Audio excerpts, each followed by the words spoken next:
ನಮಸ್ಕಾರ. ಶಿಕ್ಷಣ ಸಚಿವಾಲಯದಿಂದ ಒಂದು ದೊಡ್ಡ ಅಪ್ಡೇಟ್ ಬಂದಿದೆ ನೋಡಿ, ನೀಟ್ ಜೆಇಇ ಎಂಥ ಸ್ಪರ್ಧಾತ್ಮಕ ಪರೀಕ್ಷೆಗಳ ಬಗ್ಗೆ. ಹೌದು. ನಿಮಗೆ ನೆನ್ಪಿರ್ಬೋದು, ನೀಟ್ 2025 ಪರೀಕ್ಷೆಯಾದ ಮೇಲೆ ಎಷ್ಟೊಂದು ವಿದ್ಯಾರ್ಥಿಗಳು ಅದರ ಕಷ್ಟದ ಬಗ್ಗೆ ದೂರು ಹೇಳಿದ್ರು. ನಿಜ. ಸಮಯ ಸಾಲಿಲ್ಲ, ಸಿಲೆಬಸ್ ಹೊರಗಿನ ಪ್ರಶ್ನೆಗಳಿತ್ತು, ಕೆಲವು ಪ್ರಶ್ನೆಗಳು ಅರ್ಥನೇ ಆಗ್ಲಿಲ್ಲ, ಹೀಗೆ ಒಂದಾ ಎರಡ ಸಮಸ್ಯೆಗಳು.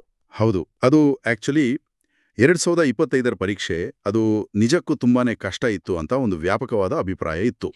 ಸುಮಾರು 23 ಲಕ್ಷ ಜನ ಬರ್ದಿದ್ರು ಅಲ್ಲ, ಅದರಲ್ಲಿ ಒಂದು ಅಂದಾಜು ಪ್ರಕಾರ 10 ಲಕ್ಷದಷ್ಟು ವಿದ್ಯಾರ್ಥಿಗಳು ಕೋಚಿಂಗ್ ಇಲ್ಲದೆ. 10 ಲಕ್ಷ? ಹೌದು. ಬರೀ ಸ್ಕೂಲ್ ಶಿಕ್ಷಣ, NCERT ಪುಸ್ತಕಗಳನ್ನೇ ನಂಬಿಕೊಂಡವರು. ಅವರಿಗೆಲ್ಲ ಇದು ಅಂದ್ರೆ ಸ್ವಲ್ಪ ಅನ್ಯಾಯ ಆಯಿತು ಅನ್ನೋ ಭಾವನೆ ಇತ್ತು. ಖಂಡಿತವಾಗಿಯೂ. ಅದೇ ಕಾರಣಕ್ಕೆ ಶಿಕ್ಷಣ ಸಚಿವಾಲಯ ಇದನ್ನ ಗಂಭೀರವಾಗಿ ತಗೊಂಡು ಶಿಕ್ಷಣ ಸಚಿವಾಲಯದ ಮಾಜಿ ಕಾರ್ಯದರ್ಶಿ ಕೆ ಸಂಜಯ್ ಮೂರ್ತಿ ಅವರ ನೇತೃತ್ವದಲ್ಲಿ ಒಂದು ಸಮಿತಿ ರಚಿಸಿದ್ದಾರೆ. ಸರಿ. ಹಾಗಾದ್ರೆ ಈ ಸಮಿತಿ ಏನ್ ಮಾಡುತ್ತೆ? ನಿಖರವಾಗಿ ಏನೇನ್ ಪರಿಶೀಲನೆ ಮಾಡ್ತಾರೆ ಇವರು? ಆಕ್ಚುಲಿ ಈ ಸಮಿತಿಯ ಕೆಲಸ ದೊಡ್ಡದಿದೆ. ಒಂದನೇದು ಈ ನೀಟ್, ಜೆಇಇ ಮತ್ತೆ CUET ಇದೆಯಲ್ಲ, ಈ ಪ್ರಮುಖ ಪರೀಕ್ಷೆಗಳ ಪೂರ್ತಿ ಪ್ರಕ್ರಿಯೆಯನ್ನ ವಿಶ್ಲೇಷಣೆ ಮಾಡೋದು. ಓಕೆ. ಎರಡನೇದು ಪ್ರಶ್ನೆ ಪತ್ರಿಕೆಗಳು. ಅವು 12ನೇ ಕ್ಲಾಸ್ ಸಿಲೆಬಸ್ಗೆ, ಮುಖ್ಯವಾಗಿ NCERTಗೆ ಎಷ್ಟರ ಮಟ್ಟಿಗೆ ಅಂಟ್ಕೊಂಡಿವೆ ಅಂತ ನೋಡೋದು. ಹೌದು, ಅದು ಮುಖ್ಯ.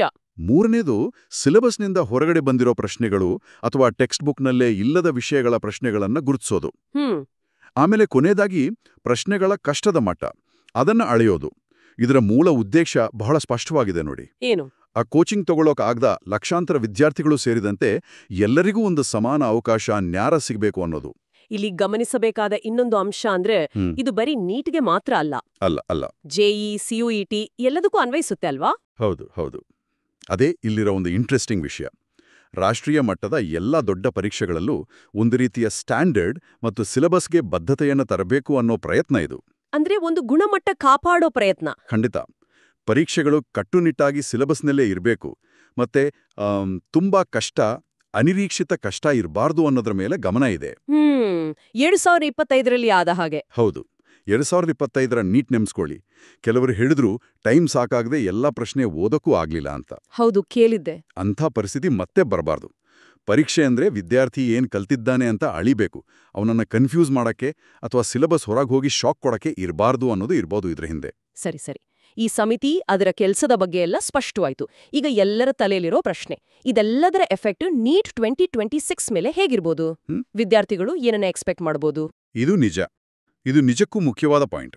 ಈಗಿನ ಬೆಳವಣಿಗೆಗಳನ್ನು ನೋಡಿದ್ರೆ ನೀಟ್ 2026 ಪರೀಕ್ಷೆ ಬಹುಶಃ ಬಹಳ ಸ್ಟ್ರಿಕ್ಟ್ ಆಗಿ NCERT ಸಿಲೆಬಸ್ ಮೇಲೇನೆ ಆಧರಿಸಿರುತ್ತೆ ಅನ್ನೋ ಸಾಧ್ಯತೆ ಇದೆ. ಮತ್ತೆ 2025ಕ್ಕೆ ಹೋಲಿಸಿದ್ರೆ ಅದರ ಕಷ್ಟದ ಮಟ್ಟ ಸ್ವಲ್ಪ ಕಡಿಮೆ ಇರ್ಬೋದು, ಅಥವಾ ಅಟ್ಲೀಸ್ಟ್ ಹೆಚ್ಚು ಬ್ಯಾಲೆನ್ಸ್ಡ್ ಆಗಿರ್ಬೋದು.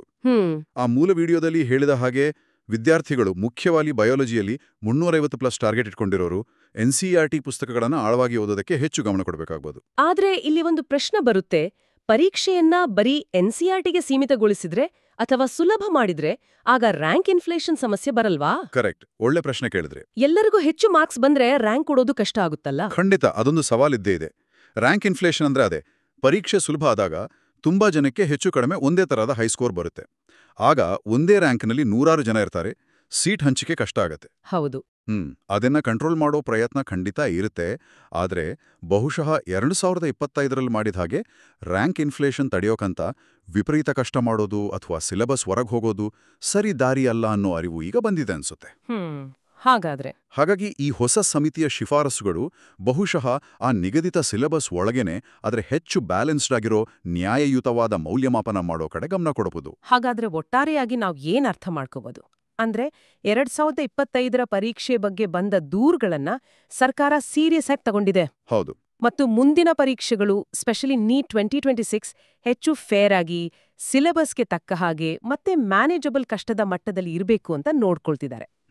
ಇದು ಬಹುಶಃ ಹೆಚ್ಚು ಪ್ರೆಡಿಕ್ಟಬಲ್, ಅಂದ್ರೆ ಒಂದು NCERT ಸೆಂಟ್ರಿಕ್ ತಯಾರಿಯ ಕಡೆ ಹೋಗೋ ಸೂಚನೆ ಇರಬಹುದಾ? ಆ ದಿಕ್ಕಿನಲ್ಲಿ ಹೋಗೋ ಸಾಧ್ಯತೆ ಖಂಡಿತ ಹೆಚ್ಚಿದೆ. ಆದ್ರೆ ಇದು ಇನ್ನೊಂದು ಮುಖ್ಯವಾದ ಪ್ರಶ್ನೆಯನ್ನ ಕೂಡ ಹುಟ್ಟಾಕುತ್ತೆ ನೋಡಿ. ಏನದು? ಈಗ ಪರೀಕ್ಷೆಗಳನ್ನ ಸ್ಟ್ರಿಕ್ಟ್ ಆಗಿ NCERTಗೆ ಸೀಮಿತ ಮಾಡಿದ್ರೆ ಕೋಚಿಂಗ್ ಇಲ್ಲದವರಿಗೆ ನ್ಯಾಯ ಸಿಗ್ಬೋದು, ನಿಜ.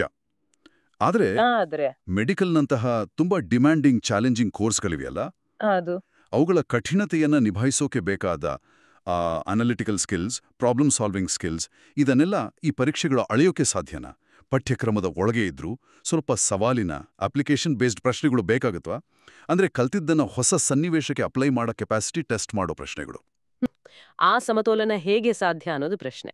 ಅದೇ, ಆ ಸರಿಯಾದ ಬ್ಯಾಲೆನ್ಸ್ ಎಲ್ಲಿ ಸಿಗುತ್ತೆ? ಅದನ್ನ ಹೇಗೆ ಕಂಡುಹಿಡಿಯೋದು?